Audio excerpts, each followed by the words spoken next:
trust in Allah and pray for the success of your operation, which means killing innocent people. She knew about this. She ought to be in prison for wearing a hijab. Some are getting very leery of all the Muslim students in America. Radical Islam is the primary driver of terrorism in the world. Would you admit that? No, you wouldn't admit that. You're trying to define my faith to me, and I'm telling you, not. Islam. I'm telling you that radical Islamists, under the banner of jihad, are causing the most intense terrorism the earth has ever seen.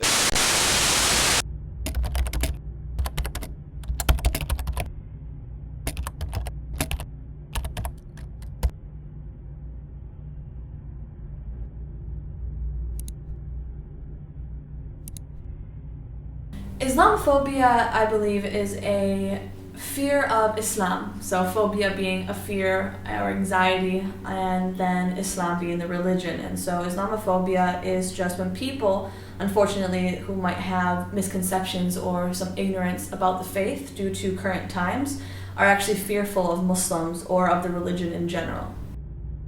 Religious Islam is what we believe is the only Islam.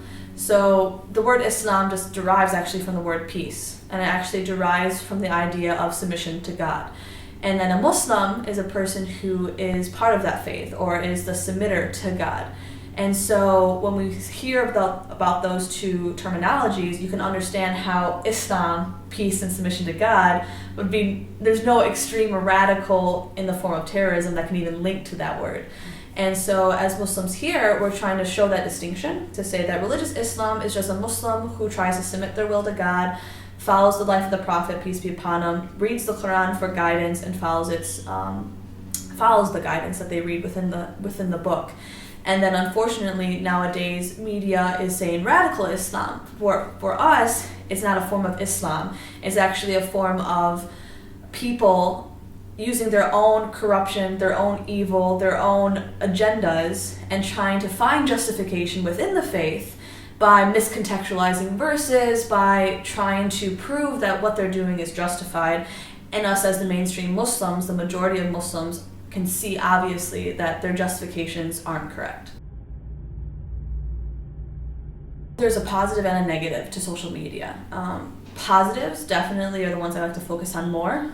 Ideas of positive social media against Islamophobia is where Muslims who are active on social media can post videos, can post articles, can write full statements that kind of show that Islam is not a violent religion, that Islam does want peace, that Islam does promote being a good person for all faiths and connecting in those kind of levels. And so social media for Muslims is very beneficial to spread those messages out there, as well as just seeing the personal lives of Muslims, right? Like if you befriend me or some of my friends on Facebook, you see we're normal people, right? You'll see our photos, our profile pictures, you'll see what we do on the weekends, you'll see our family, like you see that we're human and we're just living our lives according to the way we believe we should live our lives, which again can follow watching movies and chilling out with friends, going to restaurants, so that kind of humanizes the experience as well. So social media can, one, humanize the existence of Muslims, and then two, help spread information that's more credible or more knowledgeable about the faith. On the opposite side, social media can play a negative role in promoting Islamophobia.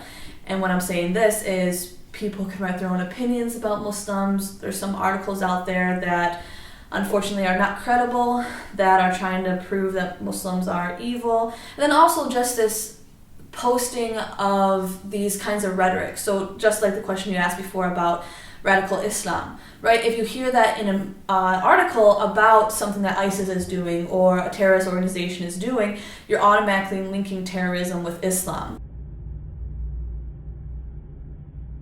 Social media, again, can be extremely helpful, especially since a lot of people are turning towards social media instead of some news outlets for their full source of news.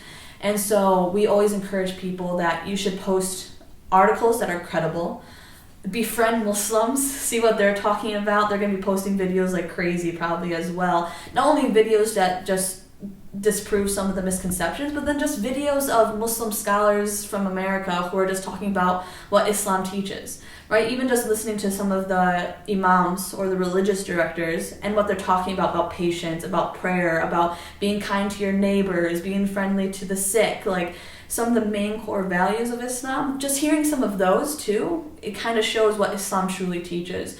So yeah, sharing videos, sharing articles, writing comments, this is a big thing too.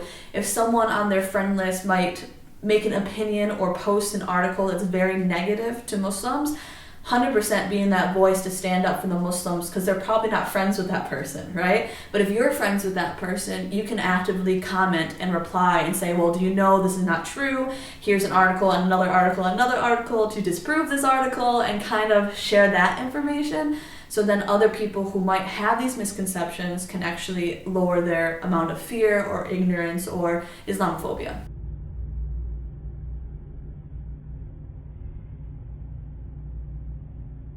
One of the biggest thing is meet a Muslim. That's the biggest thing. I know it's hard for some people who might have that fear, that ignorance, to even go up to a Muslim because of that anxiety.